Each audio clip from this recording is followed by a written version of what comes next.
In this video, I'm going to teach you what ISO is and how to best utilize it for your photos and videos.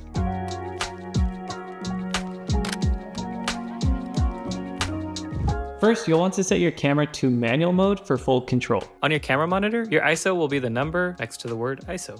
ISO refers to how sensitive your camera sensor is to light. The lower the ISO, the darker the image, and the higher the ISO, the brighter the image. And when you're boosting your ISO up, because you're making your sensor more sensitive to light, you're introducing more noise to your image. So generally, you'll want to stick to lower ISOs to get clean looking images and retain detail in your highlights and your shadows. And your ISO performance totally depends on what type of camera you're shooting on and the size of your sensor. For example, if you're shooting on something like a newer Sony camera that has a full frame sensor, your ISO performance will be really good even at higher ISO levels. However, if you have a smaller sensor like the Sony RX105 that has a 1-inch sensor, your ISO performance isn't going to be as good at those higher ISO levels. For the best photo performance, try to keep your ISO levels at the lower end around 100 to 1600.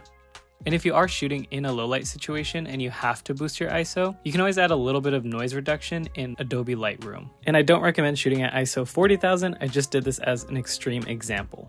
For video, your ideal ISO settings depend totally on the camera you're shooting on and also the color profile that you're shooting in. A lot of newer cameras have something called a native ISO, which that ISO is going to give you the best performance with your dynamic range, your noise, and your color information. So for example, on my Sony FX3, if I'm shooting in S-Log3, which is their flat desaturated color profile that allows for flexible color grading, then I'm going to have a dual native ISO of 800 and 12,800. So to get the best performance, I recommend looking up the native ISO of your camera in the color profile you're shooting in. Anyways, thanks for watching. Be sure to like and subscribe for more tutorials, and I'll see you in the next one.